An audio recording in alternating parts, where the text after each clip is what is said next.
Quiero agradecer primeramente al Señor por darme la vida, la salud, porque es tan importante y lo más importante que Él está con nosotros. Como le decía momentos atrás, Dios puso a veces no está en nuestros planes, nunca se hace, pero a veces Dios rompe el protocolo y nos amonesta a poder hacer estas cosas, y venimos a acompañarlos en este servicio, a alabar junto al Señor. Y no era sentir mío, parece, porque toda la iglesia, la mitad de la iglesia pudo llegar hoy día hasta este lugar para compartir juntos. Y también vamos a compartir la gloriosa palabra del Señor. Abra sus Biblias, la primera carta del apóstol Pedro, la primera epístola del apóstol Pedro a los expatriados de la dispersión, capítulo 1, verso 1. Primera epístola del apóstol Pedro, capítulo 1, verso 1. Si todo la habéis encontrado, Dios bendiga las visitas. Los amigos que vienen por primera vez sean bienvenidos a la casa del Señor. Le damos lectura a su palabra en el nombre de nuestro Señor Jesucristo. Pedro, apóstol de Jesucristo, a los expatriados de la dispersión en el Ponto, Galacia, Capadocia, Asia y Bitinia, elegidos según la presciencia de Dios, Padre, en santificación del Espíritu, para obedecer y ser rociados con la sangre de Jesucristo, gracia y paz sean multiplicadas.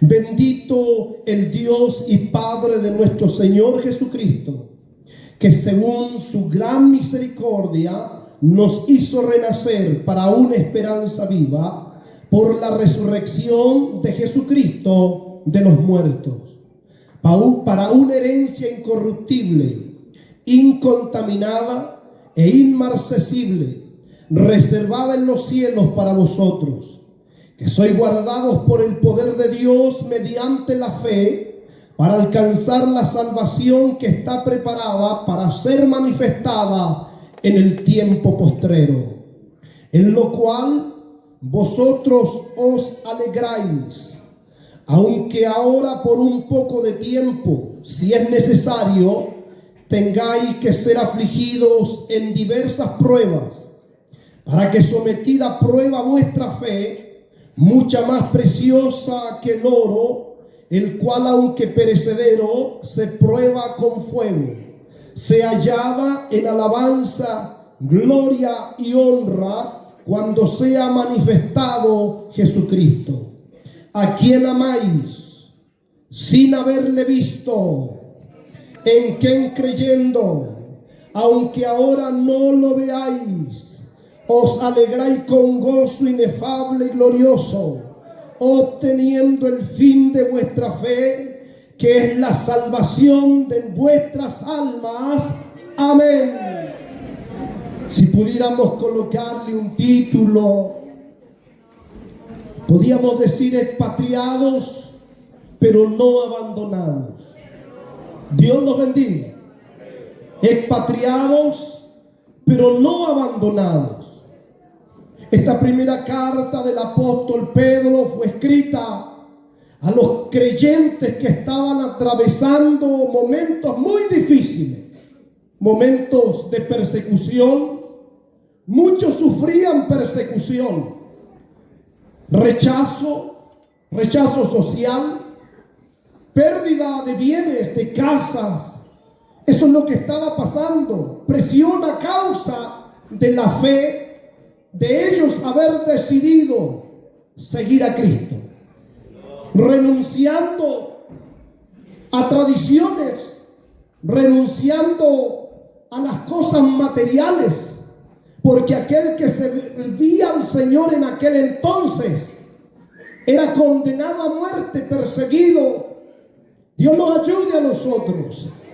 Pedro, el apóstol Pedro, les escribe desde una perspectiva pastoral, viendo el sufrimiento de ellos, para fortalecernos y recordarles que aunque en este mundo sean rechazados, expatriados, aunque en este mundo sean dejados de lado, Dios nunca los había olvidado.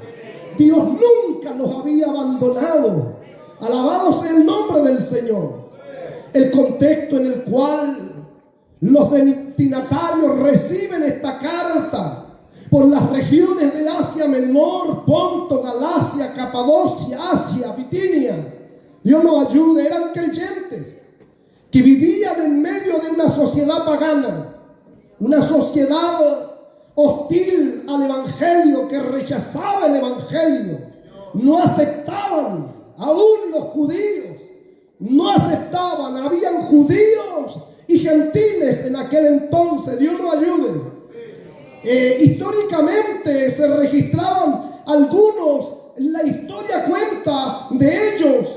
Estas personas que quedaron expatriadas tuvieron que huir de sus ciudades, de sus lugares, dejar sus lugares de nacimiento, donde habían crecido, donde habían vivido por toda una vida. Pero cuando aceptaron a Cristo, los quemaban vivos.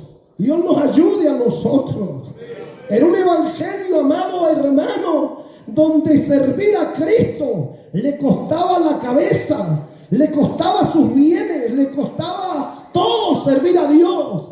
Días atrás, en el lugar de Puerto Montt, tuvimos la visita de un hermano de Yemen, el cual tuvo que salir huyendo de su nación porque lo perseguían. Contó allí en medio de nosotros su testimonio en árabe, y le traducían, y él contaba que aquí en Chile es un privilegio servir a Dios.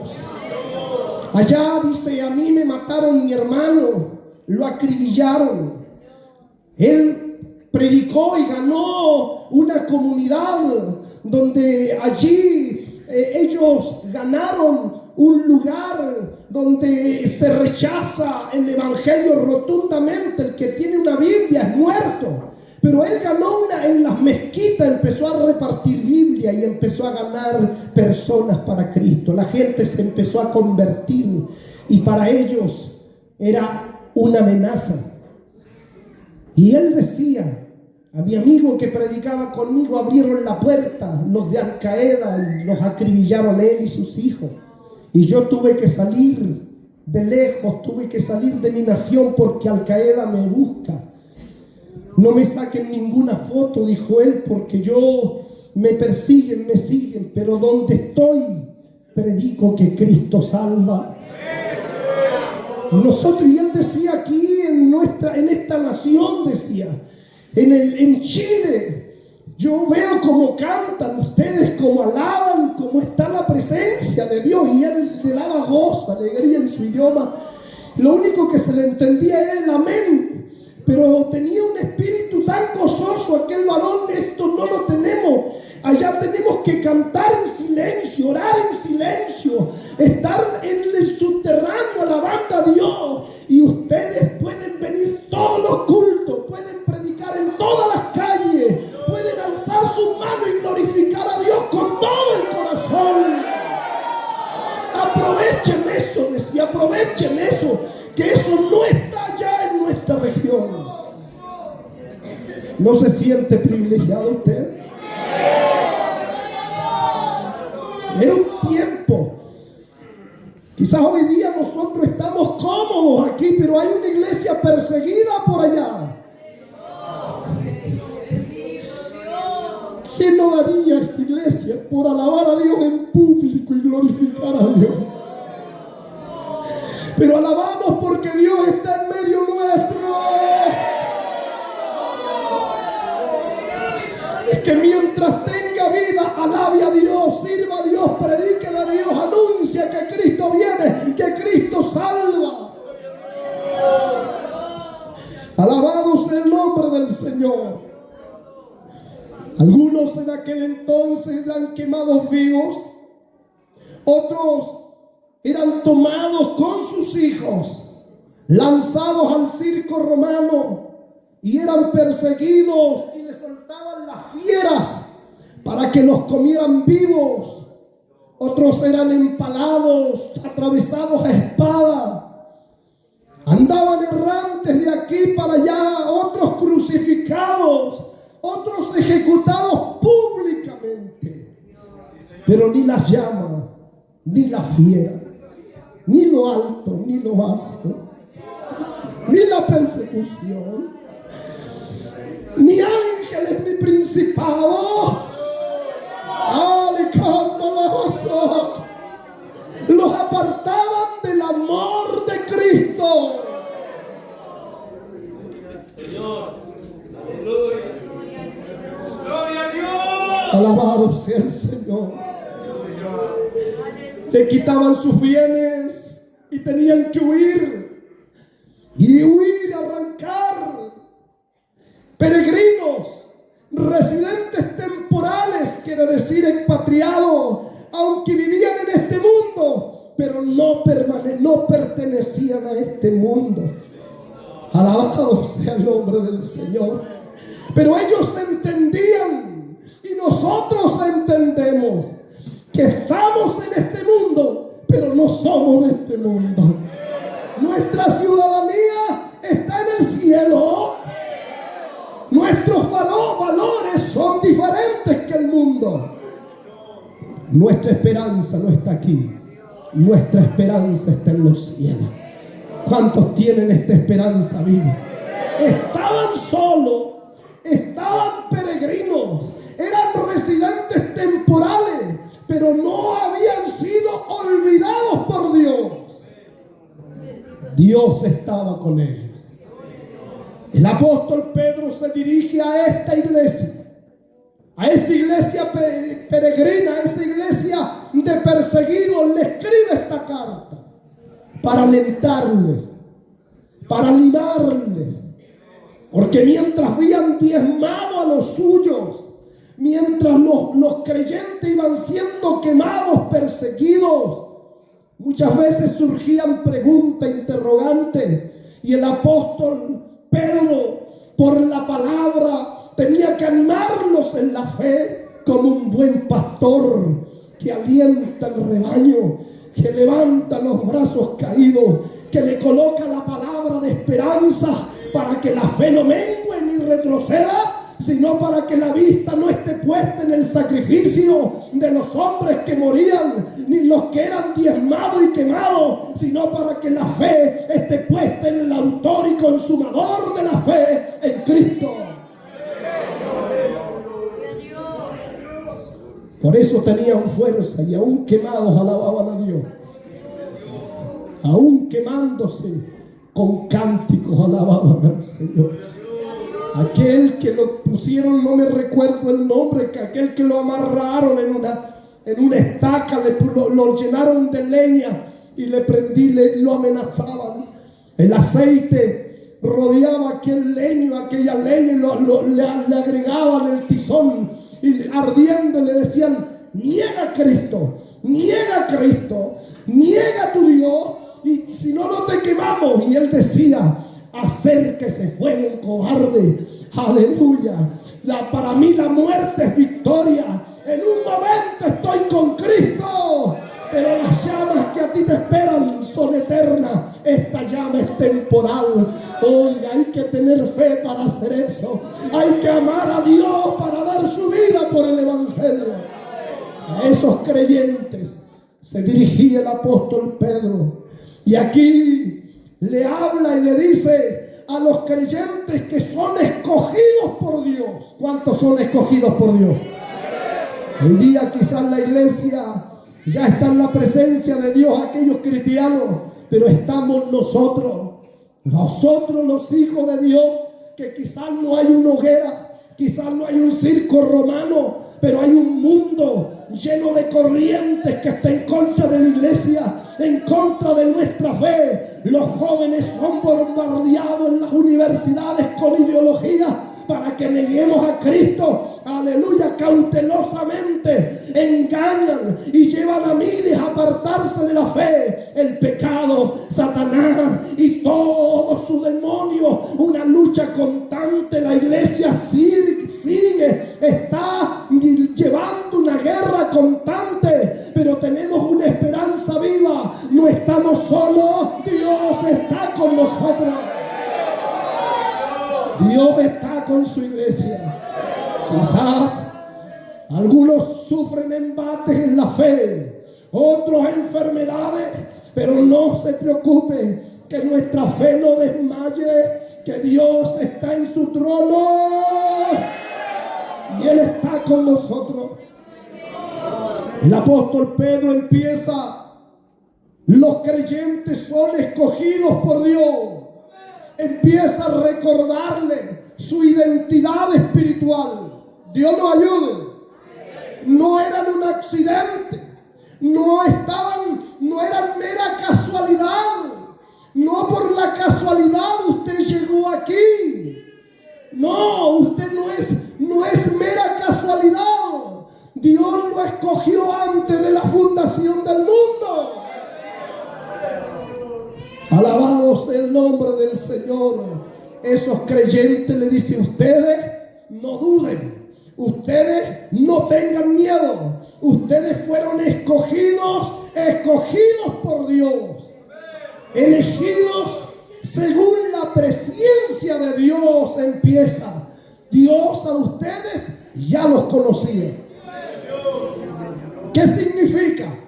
En su conocimiento perfecto de Dios, porque Dios sabe todas las cosas, sabía de antemano quienes responderían libremente al llamado del Evangelio. Dios ya lo sabía. Él no vio simplemente el futuro. Hablo de un amor soberano. Dios puso sobre la eternidad, antes que se hicieran los cielos, Él ya nos conocía, porque Dios lo sabe todo. Qué hermoso es nuestro Dios. Yo he estado viendo en este tiempo cómo Dios ha estado salvando al que usted menos piensa. Dios lo salva.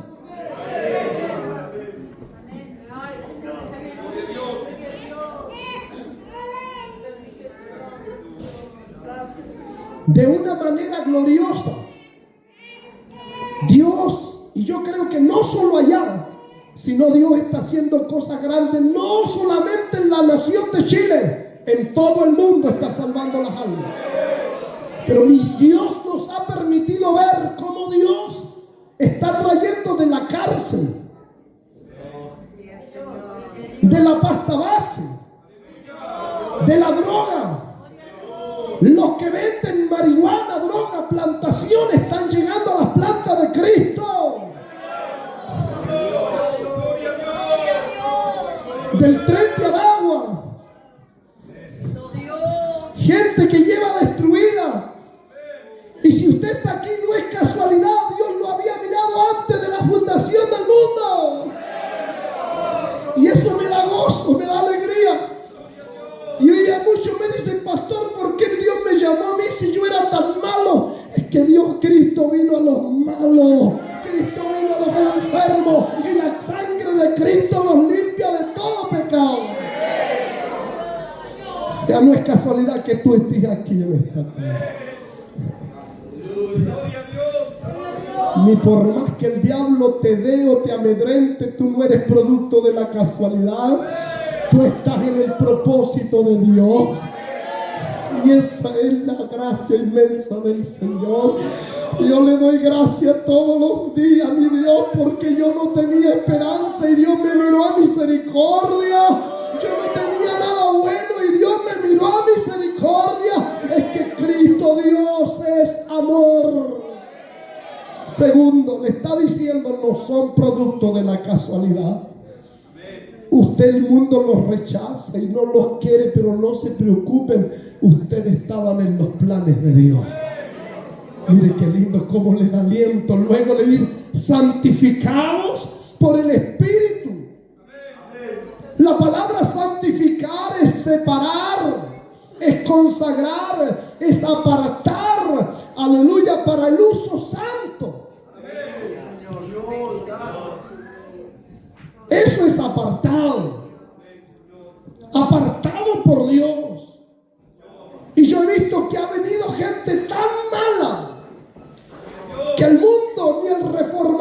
escritorio, ni la mamá, ni la cárcel, ni los policías, ni nadie pudo hacer nada, pero Cristo los cambió.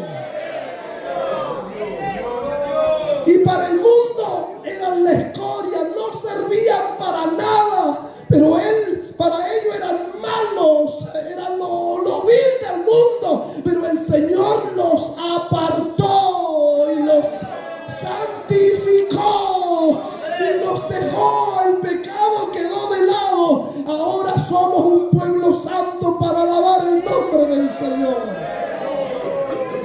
Nos transformó y sigue obrando en nosotros. Le está diciendo a la iglesia de aquel entonces, no son mera casualidad, Dios los escogió, y aunque para el mundo ustedes no sirven, pero Dios los santificó, Dios los separó, aunque vivan en medio de una sociedad corrupta, en una sociedad mala, Dios está formando un pueblo santo para la gloria de Él. Y eso al diablo le molesta. Eso al diablo no le gusta. Eso al diablo no le agrada.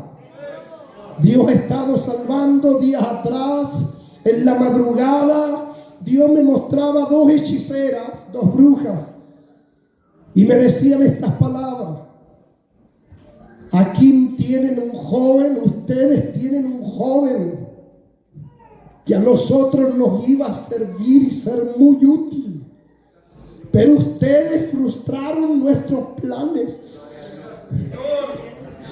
Ustedes lo tienen que devolver, ustedes lo tienen que dejar ir. Y yo le decía, pero si las almas no son nuestras, las almas son de Cristo.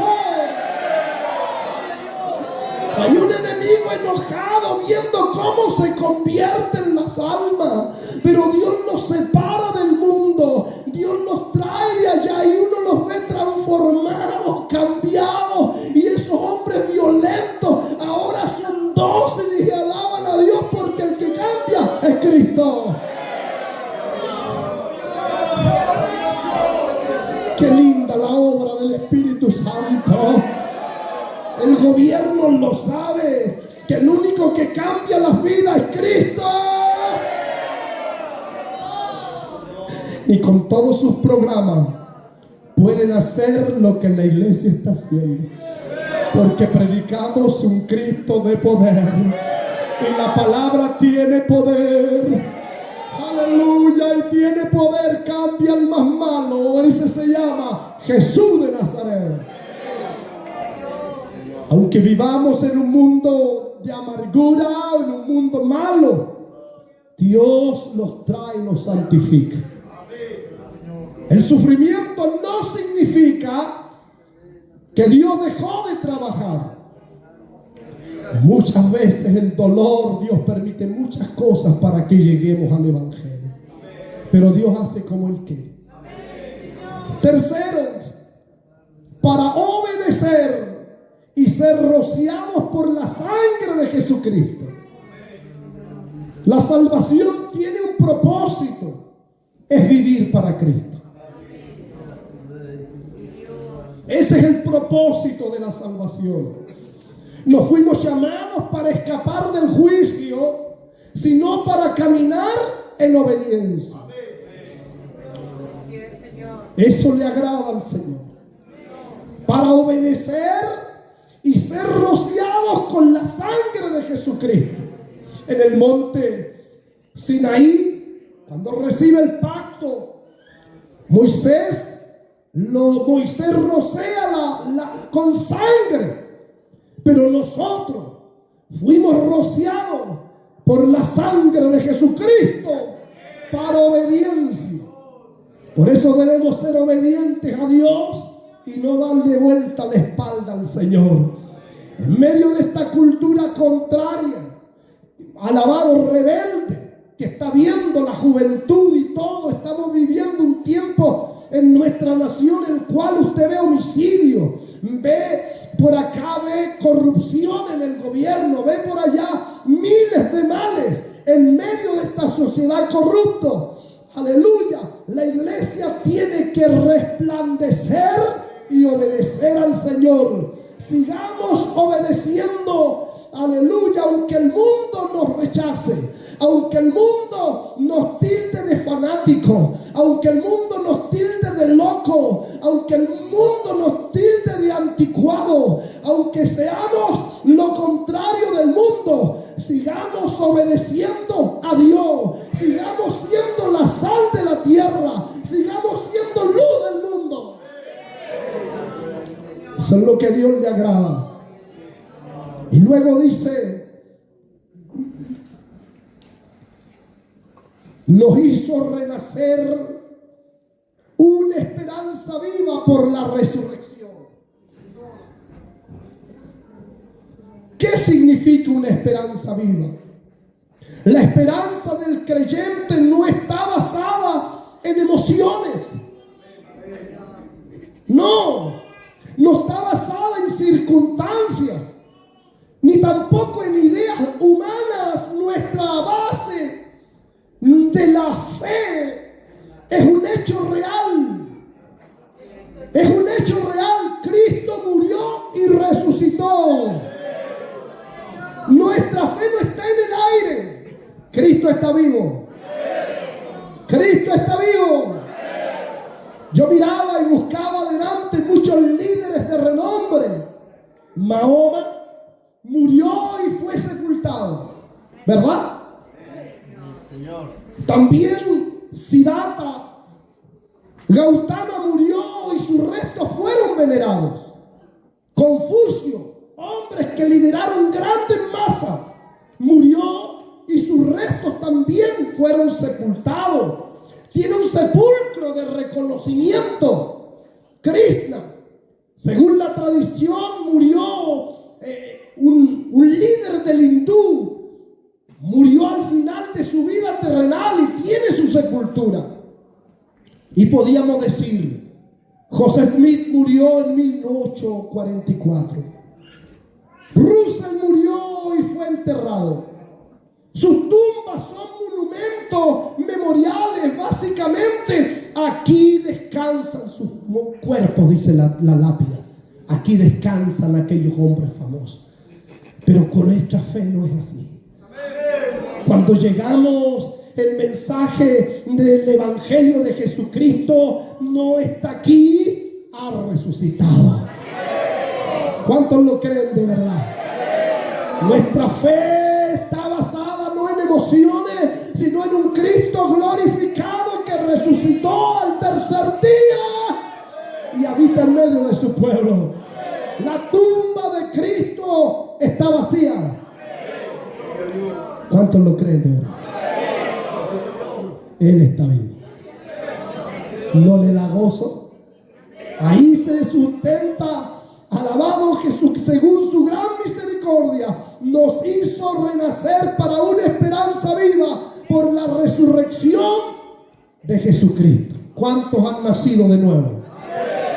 ¿A cuántos hizo renacer el Señor? Somos nuevas criaturas.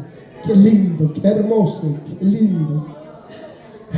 Las cosas viejas pasaron y por medio de la resurrección, aleluya, afirma nuestra fe. El Evangelio, amado hermano, no es una esperanza vacía, es activa y poderosa. Yo creo que la palabra más poderosa, aleluya, que Cristo murió y resucitó. La mejor noticia que puede tener un salvado es el Evangelio. Es la mejor noticia que podemos tener. ¿Cuál es esa buena noticia? Que Dios, siendo rico, se hizo pobre y vino a este mundo. Aleluya, caminó entre nosotros, dio su vida por nosotros en la cruz del Calvario, que murió y resucitó al tercer día y ahora está vivo. Y a todos los que creen en su nombre les da potestad de ser hechos hijos de Dios. Él ofrece perdón de pecados. Una vez más, a todos los que creen en Él, les ofrece perdón de pecados. A todos los que creen en Él, les da un lugar en el glorioso reino del Señor. Y ya no son extraños, ya no somos extraños, somos hijos de Dios. Eso no lo ofrece ninguna religión, eso lo ofrece Cristo Jesús. ¿Por qué el apóstol expresa esta palabra viva? Porque esta esperanza sostiene al creyente. ¿A cuántos lo sostiene? Aún en el bautismo que usted y yo hago cuando me voy y me bauticé, eso significa usted está anunciando, creyendo que Cristo murió, fue al sepulcro y resucitó. Dios lo bendiga. Cuando usted y yo usted se bautiza, da testimonio público de que usted murió, resucitó con Cristo el Señor. Está diciendo, yo creo que Jesús murió, fue al sepulcro, pero al tercer día resucitó de entre los muertos. Todo el evangelio en sí, la resurrección de Cristo es lo más importante. Cristo venció la muerte, venció el pecado, y aleluya. Y por eso tenemos entrada al reino de los cielos. Entonces, amado, cuando miramos, luego dice, tenemos una herencia, cada creyente de los que creen que son rociados, a ellos que nacen de nuevo, le está diciendo ahora, tienen una herencia en los cielos. Para que la herencia, una herencia incorruptible, incontaminada e inmarcesible, reservada en los cielos para vosotros, incorruptible, no se corrompe, inmarcesible, nunca se marchita, incontaminable, inmarcesible, nunca pierde su gloria. Eso es lo que Dios tiene. El mundo puede ofrecer muchas cosas, pero Dios ofrece algo eterno, algo que permanece, algo que es verdadero. Por eso no vale la pena dejar al Señor, sino puede tener casa, puede tener bienes, puede tener seguridad. Miren lo que le está diciendo a la iglesia, a los expatriados. Ustedes perdieron casa, ustedes perdieron bienes, ustedes perdieron seres queridos, ustedes lo perdieron todo, no se sientan solos. Lo que Dios les tiene en su gloria es algo que no se marchita, es algo que no se corrompe, es algo que nunca pierde su gloria. Es que no desmayen, le decía, sigan adelante, y si hay que dar la vida, hay que darla, no retrocedan. ¿Cuántos pueden decir, hay que seguir adelante? Dios lo bendiga. El creyente puede perder cosas terrenales, pero eso de arriba no se puede perder. No. Y aunque usted tenga pocas cosas aquí, no se preocupe. Días atrás allá partió una ancianita, mi hermana María Uribe. Yo cuando llegué a Puerto Montt ya estaba la ancianita allí. Llevaba no sé cuántos años ya con una artrosis en los huesos. No faltaba un culto. Y si faltaba era porque estaba muy mal. Ahí animaba a sus hermanos. Y al verla llegar así, daba ánimo. Usted iba a su casa y le predicaba, y salía usted que iba a alentarla, salía usted a alentar. Cada vez que iba a su casa, yo la encontraba. Mi mamita decía, Mabel está orando.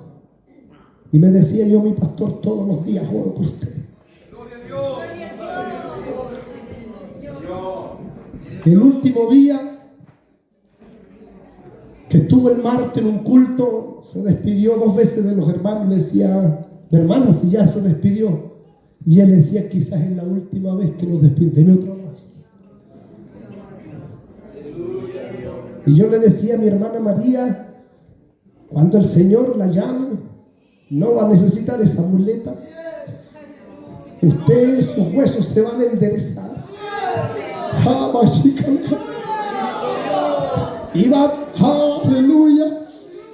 y va a cruzar ese techo y va a llegar a la presencia. Ya no va a haber dolor, ya no va a haber enfermedad. Y yo hoy me la imagino como estar saltando como becerro en la manada. Yo le decía a los hermanos, sueño con esa ciudad. Yo no soy muy bueno para cantar. Esa la cantaba ahí mi hermana María. Pero ese día no fue un sueño, fue realidad. Ese día no fue sueño, esa ancianita yo creo que anda saltando. Era real, Dios es real, Dios es real.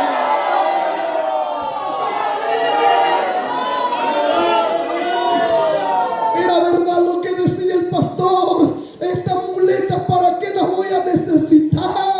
Ahora no es un sueño, el Cristo es real.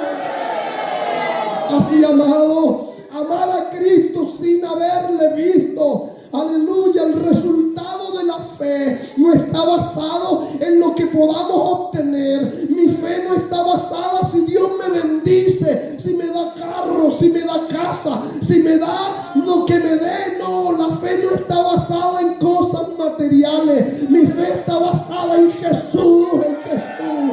Mi fe no está basada en que yo esté enfermo, que esté sano. No, mi fe no se basa en la salud. Mi fe se basa en Cristo, el Señor. Mi fe no se basa en que me den un cargo, que me pongan en el coro, que me pongan de portero en un plan de trabajo. Mi fe no se basa en eso. Mi fe se basa en Cristo. Mi fe, aleluya, no se basa en las cosas materiales. Algunos se enojan cuando no reciben cosas materiales. Aleluya, yo conocí pastores que caminaban aún con un hoyito en el zapato, pero su fe no está en la ropa, no está en lo material, porque lo material se envanece, se acaba, pero lo que da Cristo permanece. Tu fe no está en lo material, iglesia. Aleluya, que lo cotidiano, que la carrera que tú estés estudiando, aunque Dios te dé fama, aunque Dios te levante y te haga alguien conocido, el pastorado, no, en el pastorado no está mi fe, no, en tu carrera no está la fe, tu carrera está en Cristo. Ahí tiene que estar nuestra fe, en lo invisible. Ese es el resultado. Tú amas a Dios sin haberle visto. No necesita bienaventurado el que no vio, pero creyó. Yo no le he visto. No le he visto, pero yo creo que Él está aquí. No sé, yo siento su presencia. No importa. Amado, si tú te sientes desplazado, si en la universidad por ser cristiana te miran mal, no importa. Tu fe no está en lo que diga la gente. No estamos para la aprobación, que me aprueben a mí, que me digan que lo haga bien. Yo quiero que Dios me apruebe, que Dios me diga: buen siervo, en lo poco fuiste fiel, en lo mucho te pondré. No le agrades a los hombres, no le agrades, jovencita, no le agrades a los hombres, no. Agrademos a Cristo, que Él viene pronto. Póngase de pie de su palabra. Usted es un escogido de Dios. Usted tiene una esperanza viva. Sus pruebas tienen un propósito. Cristo viene ya. Cristo viene ya. Cristo viene ya.